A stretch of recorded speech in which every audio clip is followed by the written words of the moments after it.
What's going on, guys? Are you both recording? No, you aren't. What's going on, guys? I'm back with another video. When you guys see my setup like this, where I have my camera up on this side and my YouTube page thing up on this side, you know it's gonna be a good video. And actually, right here is the video that we're gonna be watching: Carnival Scam Science and How to Win. Because believe it or not, these carnival games that you are paying to play, I mean, you are paying, so I don't know why I went paying. You are actually paying to play them, but they aren't as easy as you think they are.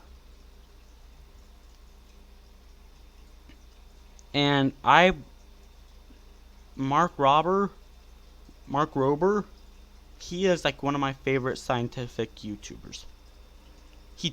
Not only does he tell you how to win, because it says right here, and how to win, but he also has like a whole bunch of other videos, like high-speed projectiles, an 8-course Squirrel Ninja Warrior obstacle course, which probably I don't think I am going to be playing on this one, because there is also an arcade scam science video that he has up. So I'm going to do the carnival and the arcade one in the same video. I might do the squirrel one just for laughs. I don't know. I have to sneeze. Woo! Ow, that hurt my eardrums. Hold on.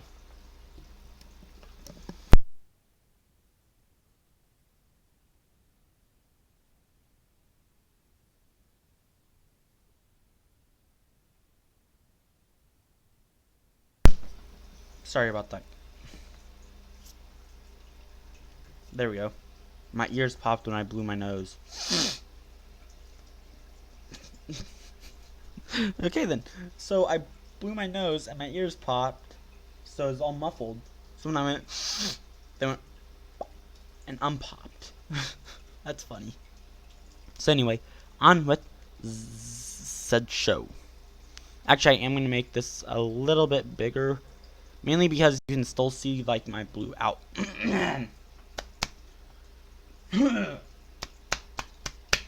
Mainly because you guys can still see my blue outline, which, actually, hold up. I'm just going to minimize those two screens real quick. I am eventually going to change my outline, or like my background. And you guys are probably wondering what it's going to look like. Well, I'll just show you guys real quick. Google.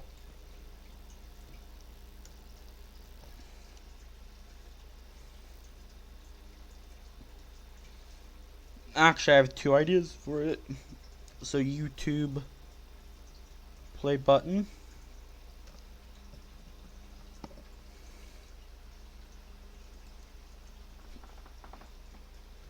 So I'm either gonna have it like, ooh, yo, okay, I see you. Low key, I actually kind of want to have this one as my background. Yo, this one actually looks kind of cool though. Like it has all the different colors. Like it has all the different shades of dark colors. But then it also has like the red play button. Or, since y'all know me and I'm a die-hard K-State fan,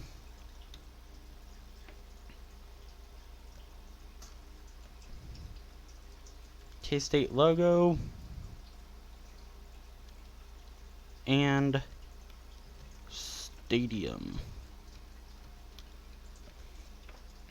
Now, I know I probably spelled stadium wrong. Don't judge me, I honestly care less.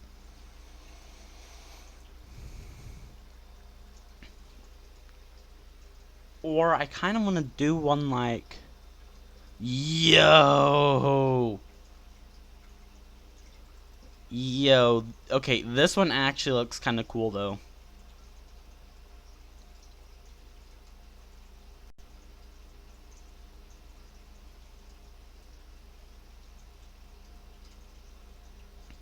Like low key, this one looks kind of dope.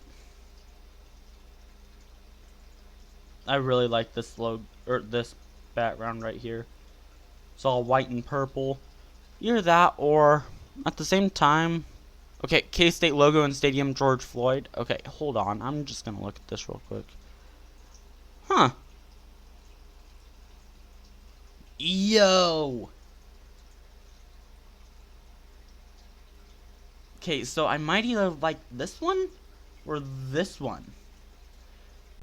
Reason why I said I might like this one is because for any of you guys who don't know, this man right here is George. I about said George Floyd. Wow. This man right here is Chris Klieman. He's the current head coach for the K-State Wildcats. Kansas State Wildcats, actually.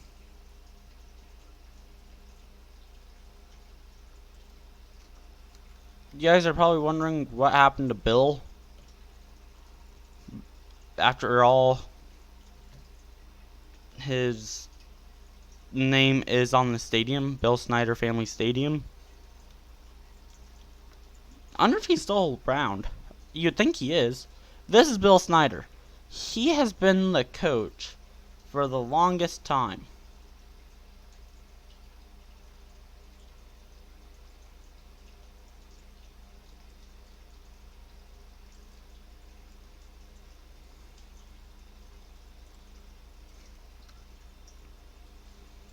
Okay, I know I'm really off topic, but I just want to see.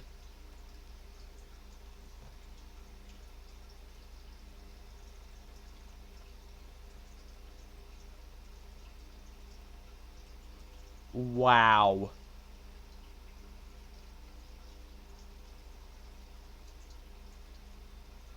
Bill Dean Snyder is a retired college football coach and former player.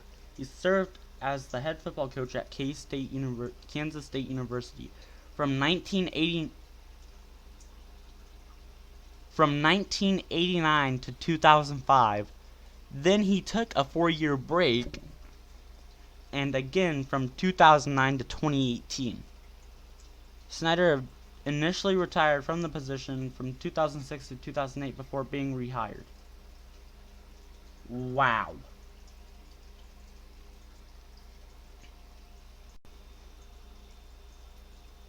He. Huh!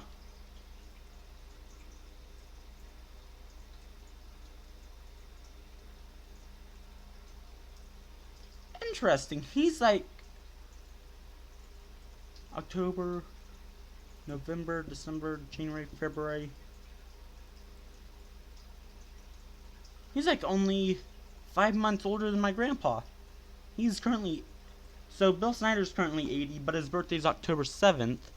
My grandpa's birthday is March 1st, 1940. That's interesting.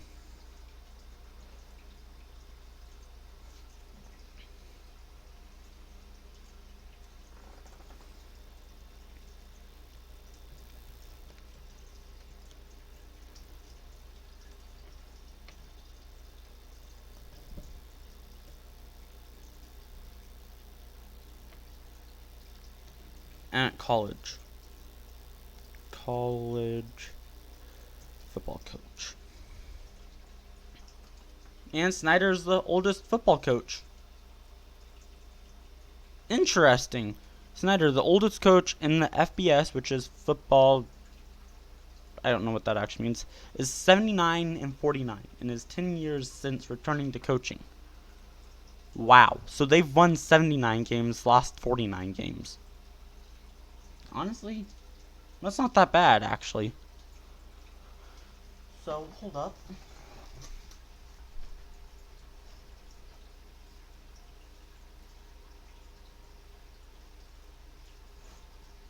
Don't mind me, I'm just getting into my backpack real quick.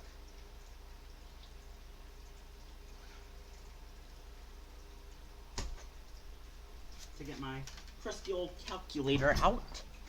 Yeah, I forgot. I need to go ahead and bring the camera back up. Wow.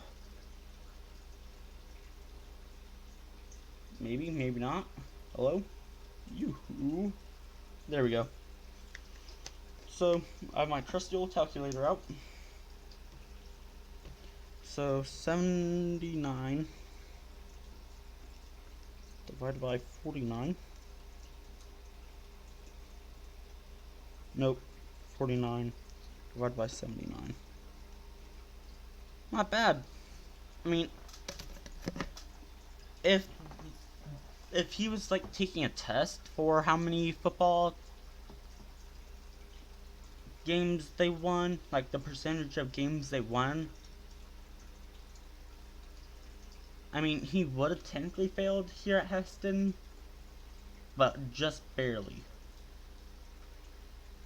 Because you still, right here is a number. It's 620253165. But technically you still have to round it.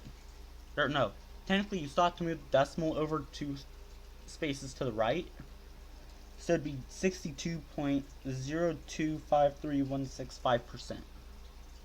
Honestly, that's not that bad. Anyway,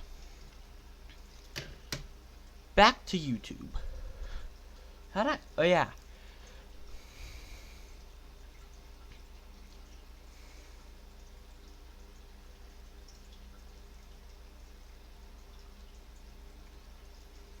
Bring you up and bring you out. Move you over. Whoa, what the? Goodbye. Actually, honestly, that might work better. Or not. Noted. Don't ever do that.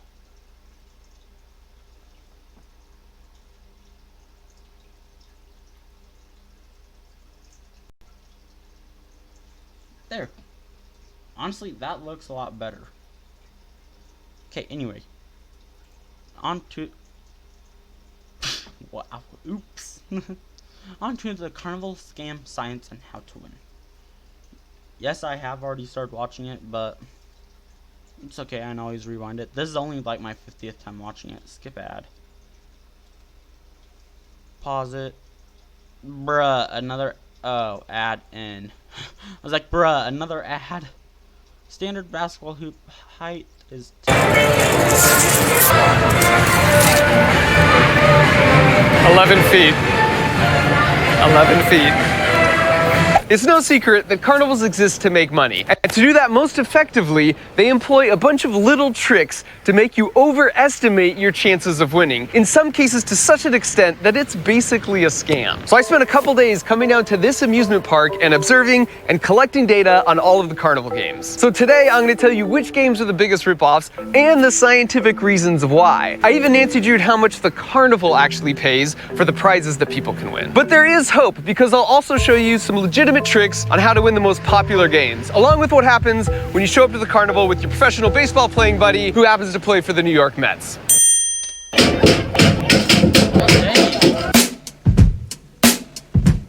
Let's get started.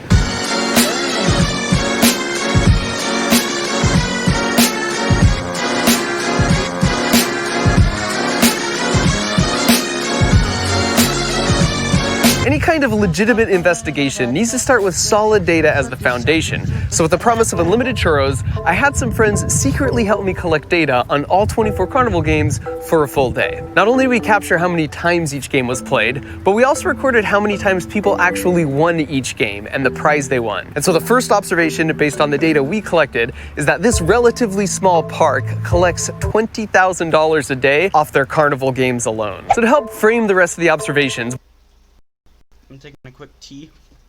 I need to answer this phone call. Oh wait, it's my calculator. Oops. Okay, so 20,000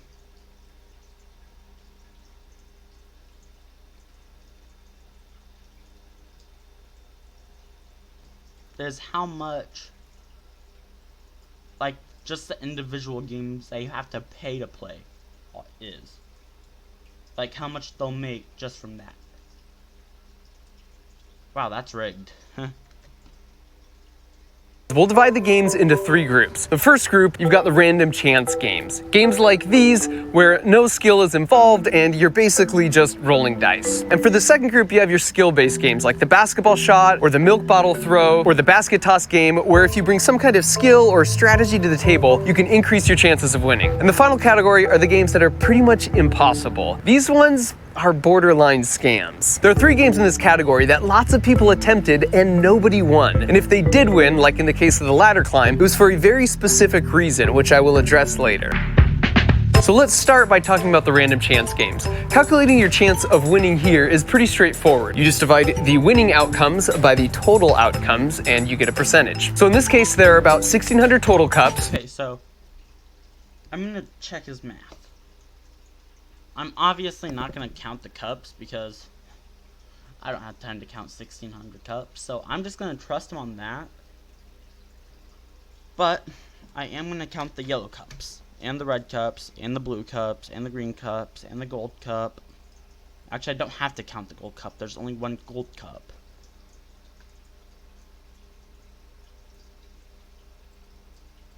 No, I don't want to play it. Okay, so there's 1, 2, 3, 4... 6, 7, 8, 9, 10, 11, 12, 13, 14, 15, 16, 17, 18, 19, 20, 21, 22, 23, 24, 25, 26, 27, 28, 29, 30, 31, 32, 33, 34, 35, 36, 37, 38, 39, 40, 41, 42, 43, 44, 45, 46, 47, 48, 49, 50, 51, 52, 53, 54, 55, 56, 57, 58, 59, 60, 61, 62. Now there's a good chance that I am missing a few. 62, 63. You know what? I give up. And 160 winning cups. So that's a 10% chance, or 1 in 10 throws will win. There are a ton of games similar to this, but the catch is they always use balls that are lightweight and have a high coefficient of restitution, meaning they... Okay, so basically, I know he'll say what he means, but basically, what he means is like on... But the catch is they like this game always use balls that are light basketball. What he means by that is those will win. There are a ton of games similar to this, but the catch is they so like this game where you have to throw it in. Actually, I'm gonna do the win. I'm gonna do the ratio here. So 1, 2, 3, 4, 5, 6, 7, 8, 9, 10, 11, 12. So there's 12 winning cups, but there's 1, 2, 3, 4, 5, 6, 7, 8, 9, 10, 11, 12. I believe maybe 13. They always use balls that are... Okay, you know what? I'm gonna count now. 1, 2, 3, 4, 5, 6, 7, 8, 9, 10, 11, 12, 13, 16, 17, 18, 19, 20, 21, 22, 23, 24, 25, 26, 27, 28, 29, 30, 31, 32, 33, 34, 35, 36, 37, 38, 39, 40, 41, 42, 43, 44. I believe there are 44 cups here. I believe. Don't quote me on that. I don't know. So, I go back to his window by the total outcomes. So winning outcomes divided by the total outcomes. So 13 divided by 44 equals... And you get a percentage. So 10% chance is they always use balls that are lightweight. Okay, so will win. There are a ton of games similar to this, but the catch is they always for this game right here, use balls that are light. for the basketball game, and 106. There are a ton of games similar to this, but the cap This one, if there are 13, actually I'm going to recount the winning cups. 1, 2, 3, 4, 5, 6, 7, 8, 9, 10, 11. My bad, 14. So 14 divided by, I'm just going to say 44. Nah, that raises your chances a little bit higher. So if there's 44 actual cup, like 44 cups in this game, and there's only 14 winning cups, you have about a 31% chance. Which, I still wouldn't trust.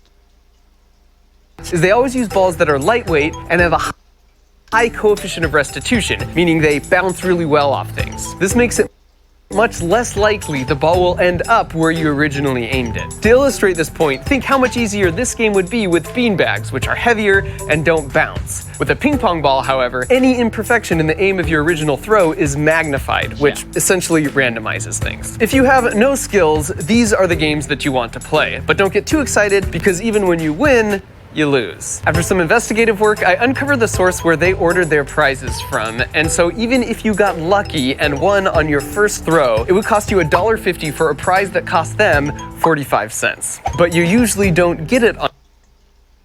So basically, they're making $1.05 off of you if you win first try. But then again, think about this. Normally you wouldn't win first try. I mean, there's that odd chance that you do.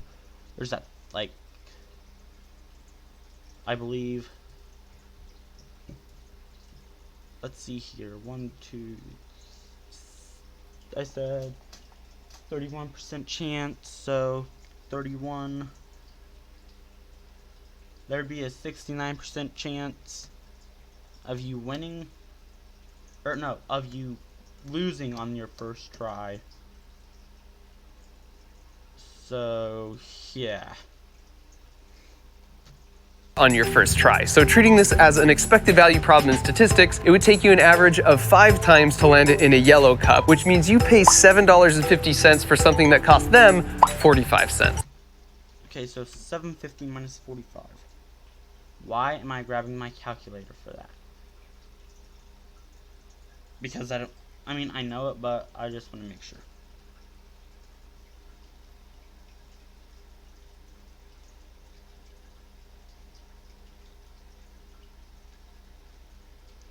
Wow. Wait, did he say 40 cents or Yellow cup, which means you pay $7.50 for something that cost them 45 cents. 45 cents. So if you try to go for a yellow cup,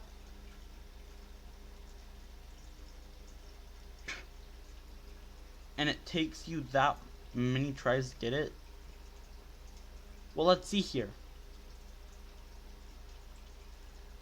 So first, if you do make it in a yellow cup,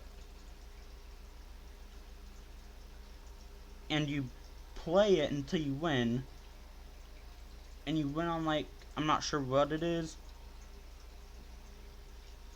they'll make $7.05 off of you. But now, $7.50, I forgot the decimal place, 7.50 divided by 1.50. So you'd have to play 5 times in order to get it into a yellow cup, depending on who you are too. Wow. That's sad. In the case of the big prize, by landing it in the super rare gold cup, it's even worse. It would take you an average of 25 tries, which works out to $38 for something that cost them $6. Wait, so how much? 25 tries, which works out to $38 for something that cost them So 38. $6. That cost them $6. So that'd be, so they make $32 off you if you go for that gold cup. Wow. But then again, there is a chance that you could make it in, but that's only like a, well, let's see here, there's only one gold cup, so 1 divided by 44 equals, you only have a 2% chance of winning that first try. Yeah. That's sad. Bucks. And I'll add, the number of people we observed winning matched up pretty well with these statistical predictions. Now let's talk about the second group, which are the skill-based games. And one of the most popular in this category is the basketball toss, with 825 plays the day that we observed. Now a standard three-pointer is 24 feet back on a rim that is 10 feet off the ground. But in this case, the line is 28 feet back on a rim that is 11 feet off the ground. Which is subtle, but if you have a deadly three-pointer locked into your muscle memory, you will tend to miss short, which is exactly what we saw a bunch. The reason they have the big slope tarp in front is so that someone can't stand directly underneath the rim, where the height difference would be much more apparent. And here again, even if you go Steph Curry and drain your first $3 shot, you still lose because they only paid 80 cents for that basketball. Here's another example of getting you to overestimate your chances of winning by making subtle changes, because the table is slanted up slightly, which will reduce the horizontal velocity of the ball after the bounce. So even if you dominated this game all through college, your previous experience almost becomes a handicap. This measure your pitch speed game is borderline fraudulent, as their radar gun registers about 15 miles an hour too slow. And I know this because I measured the distance and then recorded in high speed and counted the frames. This pitch was clocked at 69 miles per hour, but it's much closer to 84. For the milk bottle game, the only catch here is the bottles are metal and therefore heavier and more stable and harder to knock down than a typical bottle of that size. I've seen some carnivals though where these are bottom weighted, which would make them more steady and thus less likely to tip. To figure out which kind you have, you can ask to hold it, and the point at which it balances on your finger is the center of mass. The key to winning this game is hitting them right here with a hard enough throw to introduce sufficient kinetic energy. But don't throw it too hard, because we noticed those who threw their hardest usually sacrificed on accuracy. About 1 in 14 people knock this over on their first try. And then finally we have the basket toss game, and the key here is to have your first— Honestly, 1 in 14 ain't that bad though. Actually, it kind of is, because if you got 14 people in a row to play it, only one of them would get it first try. That's actually kind of bad. Well, here, I'll do some more math. 1 in 14, so 1 divided by 14. 1 divided by 14. That's 7%. I mean, it's not as high as getting it in all 14. Like, it's not as high as the getting it in, like, that basketball cup one, because that one was like 31%. This one's only 7%, 93% chance of a loss. But honestly, I don't think that's that bad still. First bounce hit on this front lip to reduce the kinetic energy enough that it won't bounce back out. About 1 in 10 throws will win on this game, according to our observations. And now this brings us to the final category of the near impossible games, and there are 3 of them. On this first one— Bruh. Watch NFL games live all season long with YouTube TV.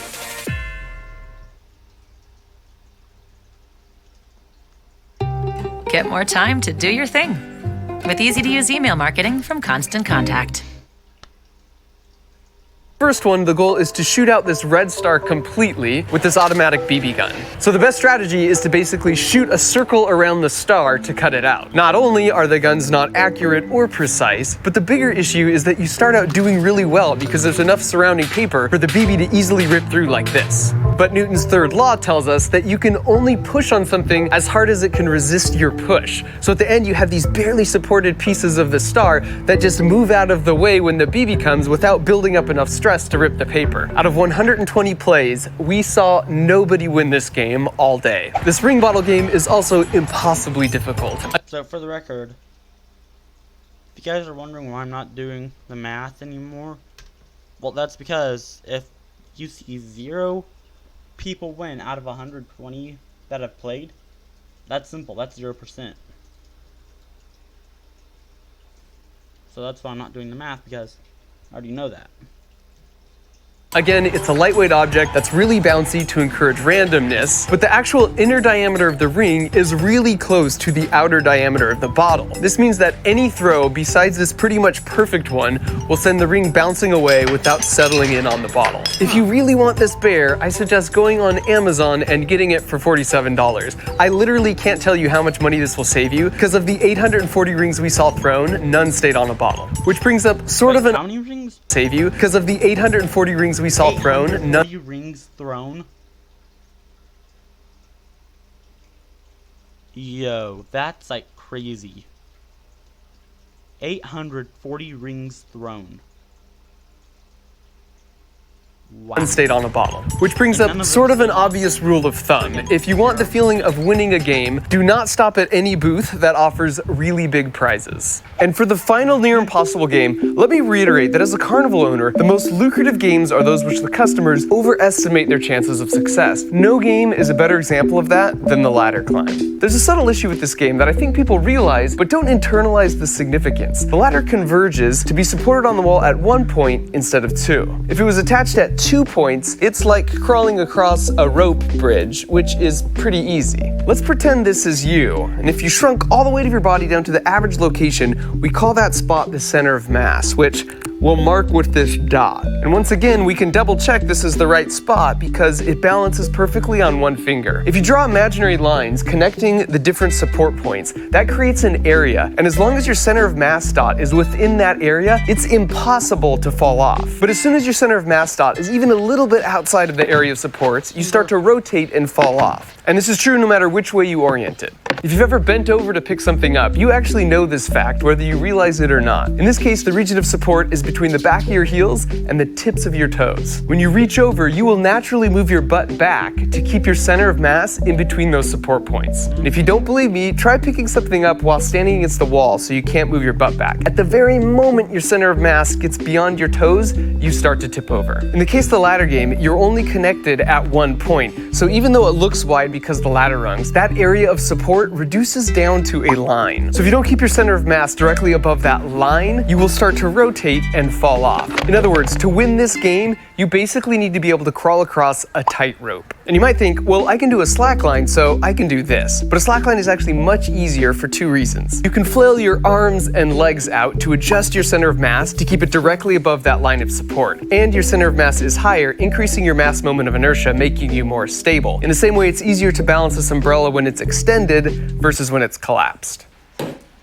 So while there are a few videos that say tricks like maintain 3 points of contact, they're all basically useless because keeping your center of mass directly above a line is just something you have to get a feel for that takes a lot of practice. But once you've had enough practice, this is the one game at the carnival that's basically all skill, so you can win every time and clean them out. Unfortunately, the carnival owners know this, which is why it's also the only game with this super lame caveat. So now that we were carnival experts, I called Hold up, timeout, Virtual Freeze. it's also the only 1 win per player per month? Bruh.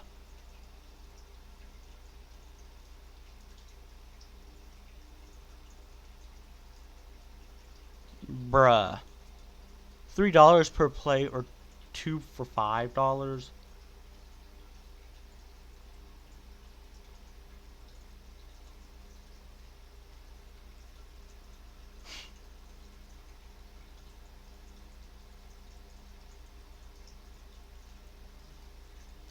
game with this super lame caveat. So now that we were carnival experts, I called up my buddy Matt Winokur, who was recently just drafted to play baseball for the New York Mets, to maximize our chances of winning any skill game that had to do with throwing.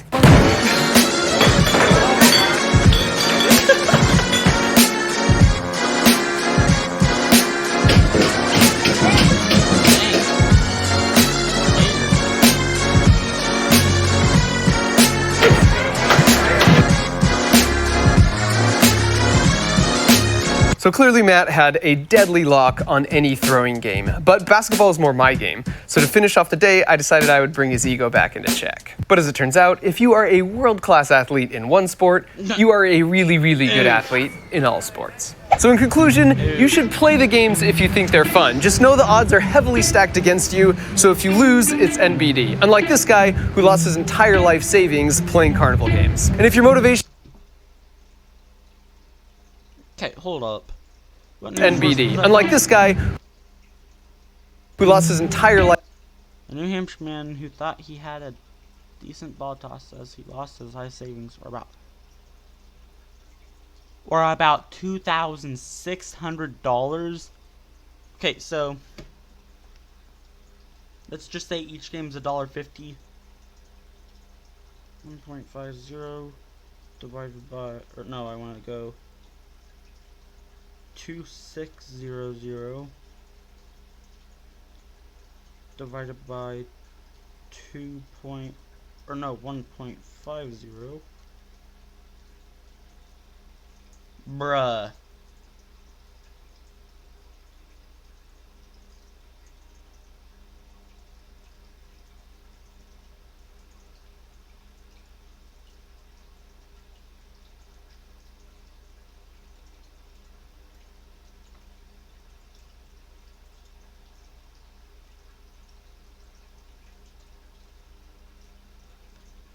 Okay, so if the game was actually $1.50, he would have had to have played 1,733 times to lose that much money.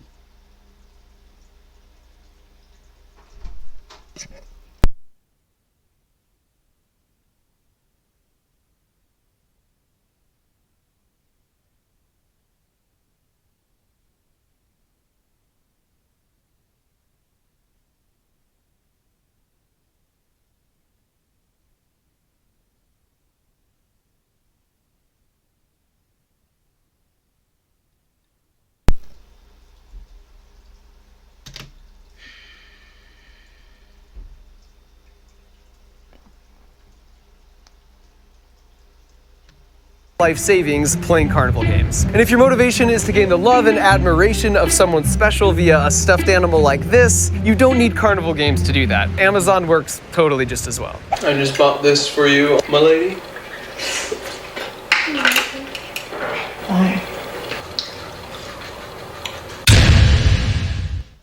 I like to learn new stuff. I recently got a new...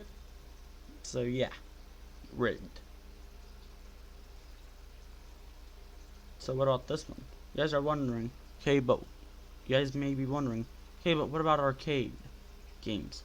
Surely they can't be scammed. Football season is here, and so is the NFL Network on YouTube TV. Why have YouTube TV when you have Born free, as free as the wind. Smell ready. ...with a plunger and attach it to the base. It's powered by... I designed this machine to win the jackpot every time on arcade games like these, where you have to hit the button at the exact moment the light comes by. So the plan was for me to be a hero amongst my buddies and a veritable Chuck E. Cheese Robin Hood giving out free tickets to all the little kids. But that's not what actually happened. It actually turned out way more interesting, and the more I tested, the more I realized this was turning into a repeat of when I used physics to expose the rigged carnival games. Because by building this super precise little robot, I discovered arcade games like this are pretending to be one thing when in fact, they're total scams. Now in order to explain just how bad they're scamming you, let me first explain how my machine works, and then walk through the results of our testing for the past 2 months. Fundamentally, the way this works is you have a photoresistor right here, and it senses the light 5 or 6 lights upstream of where you need to hit the button to get a jackpot. And then after a pre-programmed delay, the plunger comes down and hits the button. To build this, my buddy John and I started by designing the main base in CAD, and then we 3D printed it overnight. Then we attached the photoresistor at the end of the articulating arm, and then we took a solenoid with a plunger and attached it to the base. It's powered by 20 volts worth of AA batteries, and this is the same power pack I used to trigger the Super Soaker. And the brains of the operation is this wireless Arduino board, and it connects via Wi-Fi to a Super Ghetto app that we made. And the app is critical because it lets you adjust the delay between sensing the light and pushing the plunger. So if you miss short, you just add a few milliseconds to the delay and try again. And then to disguise the whole thing, we put it in a backpack and cut a hole in the bottom so the plunger could access the big button on the machine. So to set it up, you simply walk in, set the backpack down, and then pull out your phone like you're checking dank memes. As you can see, the disguise worked really well, and no one ever suspected anything. So at this point, we were ready for our first real-world test, and the results were disappointing. We were getting jackpots, but only about every 30 tries. And what was so frustrating is we got the timing dialed in so well, we would miss short by 1 light and then not adjust the timing at all. And then on the very next run, we would miss long by 1 light. So for 30 attempts, without changing anything, about half were missing 1 light short and the other half were missing 1 light long. So this could mean only one of two things. Either we had some errors in our machine that was introducing some variability, or there was something shady going on with the game itself. And troubleshooting because things don't go as planned is incredibly common when doing any engineering task. So to fix it, you have to systematically do some detective work to figure out where the error is coming from. In the last interview Carl Sagan ever gave, he said, "Science is more than a body of knowledge. It's a way of thinking."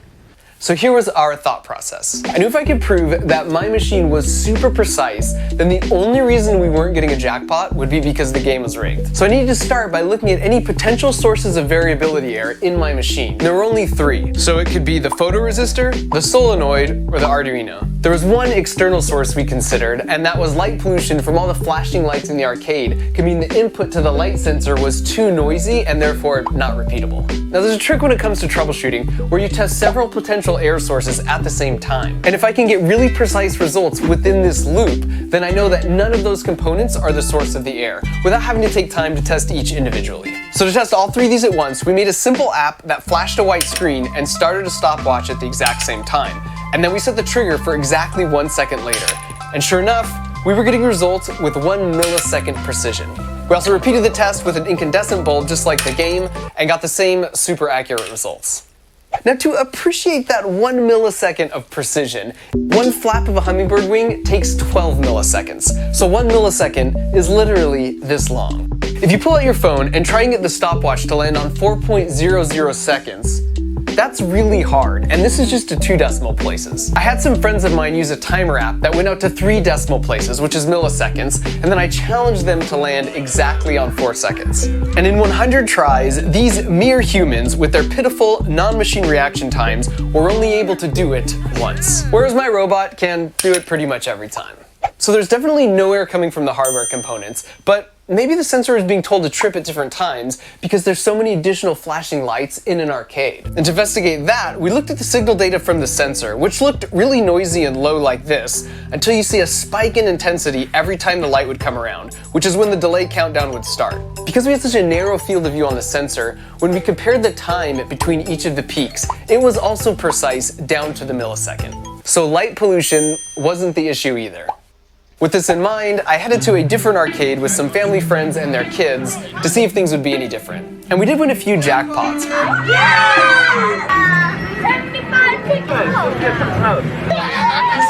But for the most part, once again, we would alternate missing by 1 light on either side of the jackpot without making any adjustments to my machine, which, as a reminder, can repeatedly hit the same mark within 1/12 of a hummingbird wing flap.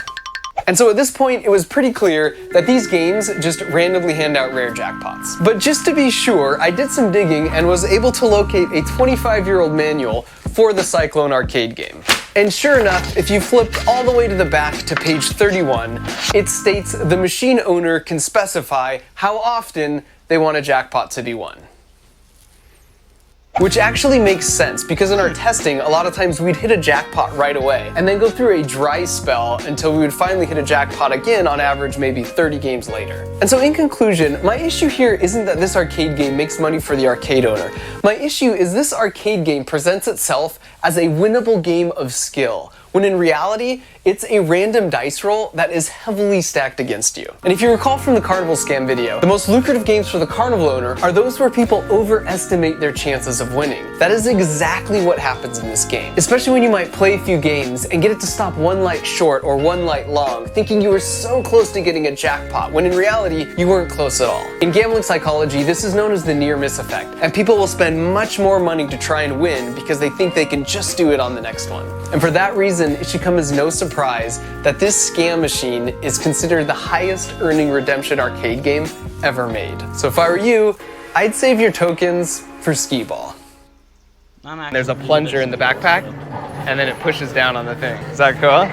So you're basically cheating on me? Well, I mean, cheating's a strong word. You're cheating! I'm using an advantage I might have created myself. So yeah, Anyway.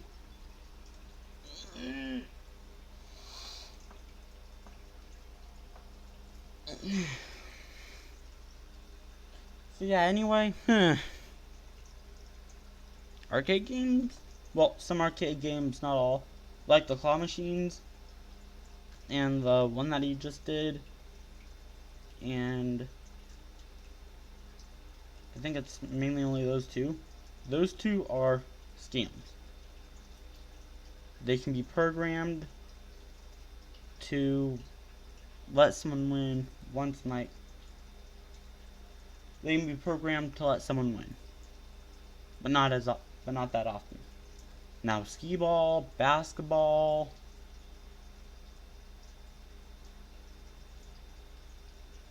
those aren't those. I mean, those could have some scams in them, but then again, I don't think there are. Because like all you have to do for skee ball is just roll a ball up the ramp